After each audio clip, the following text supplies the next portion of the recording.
सूर्य सन। सूर्य सन सौरमंडल का प्रधान है।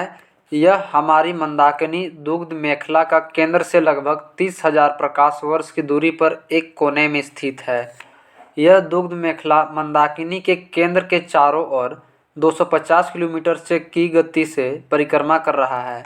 इसका परिक्रमण काल दुग्ध मेखला के केंद्र के चारों ओर एक बार घूमने में लगा समय 25 करोड़ 250 मिलियन वर्ष है, जिसे ब्रह्मांड वर्ष कोसोमयर कहते हैं।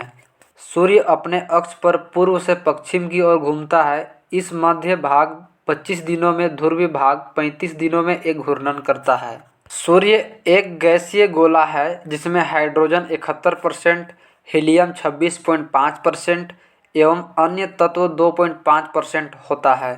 सूर्य का केंद्रीय भाग कोर कहलाता है, जिसका ताप 1.5 × 10⁻7 डिग्री सेल्सियस होता है तथा सूर्य के बाहरी सतह का तापमान 6000 डिग्री सेल्सियस है।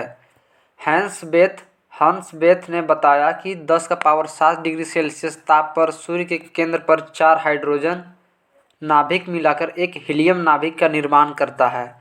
अर्थात सूर्य के केंद्र पर नाभिकीय संलयन होता है, जो सूर्य की ऊर्जा का स्रोत है। सूर्य की दीप्तिमान सतह को प्रकाश मंडल फोटोस्फीयर कहते हैं। प्रकाश मंडल के किनारे प्रकाशमान नहीं होते, क्योंकि सूर्य का वायुमंडल प्रकाश का अवशोषण कर लेता है। इसे वर्णमंडल क्रोमोस्फीयर कहते हैं। यह लाल रंग का होता है। सूर्य ग्रहण के समय सूर्य के दिखाई देने वाले भाग को सूर्य किरीट कोरोना कहते हैं। यह सूर्य का 72वां परत है। सूर्य किरीट एक्स-रे उत्सर्जित करता है। इसे सूर्य का मुकुट कहा जाता है। पूर्ण सूर्य ग्रहण के समय सूर्य किरीट से प्रकाश की प्राप्ति होती है। सूर्य की उम्र 5 बिलियन वर्ष है। भविष्य में सूर्य द्वारा ऊर्जा देते रहने का समय 10⁻11 वर्ष है। सूर्य के प्रकाश को पृथ्वी तक पहुंचने में 8 मिनट 16.6 सेकंड का समय लगता है। सौर ज्वाला को उत्तरी ध्रुव पर ऑरोरा बोरियालिस और दक्षिणी ध्रुव पर ऑरोरा ऑस्ट्रेलिस कहते हैं। ब्रह्मांड के बारे में हमारा बदलता दृष्टिकोण। प्रारंभ में पृथ्वी को संपूर्ण ब्रह्मांड का केंद्र माना जाता था, जिसकी परिक्रमा सभी आकाशीय पिंड विभिन्न कक्षाओं में करते थे। इसे भूकेंद्रीय सिद्धांत कहा गया। इसका प्रतिपादन मिस्र यूनानी खगोल शास्त्री क्लॉडियन टोल्मी ने 140 ईस्वी में किया था। इसके बाद पोलैंड के खगोल शास्त्री निकोलस कोपरनिकस 1473 से 1543 ईस्वी ने यह दर्शाया कि सूर्य ब्रह्मांड के केंद्र पर है तथा ग्रह इसकी परिक्रमा करते हैं। अतः सूर्य विश्व या ब्रह्मांड का केंद्र बन गया। इसे सूर्य केंद्रीय सिद्धांत कहा गया। 16वीं शताब्दी में टाइको ब्रेह के सहायक जोहानेस केपलर 1571 से 1630 ईस्वी ने ग्रहीय कक्षाओं के नियमों की खोज की, परंतु इसमें भी सूर्य को ब्रह्मांड का केंद्र माना गया। 20वीं शताब्दी के आरंभ में जाकर हमारी मंदाकिनी दुग्ध मेखला की तस्वीर स्पष्ट हुई। सूर्य को इस मंदाकिनी के एक सिरे पर अवस्थित पाया गया। इस प्रकार सूर्य को ब्रह्मांड के केंद्र पर होने का गौरव समाप्त हुआ।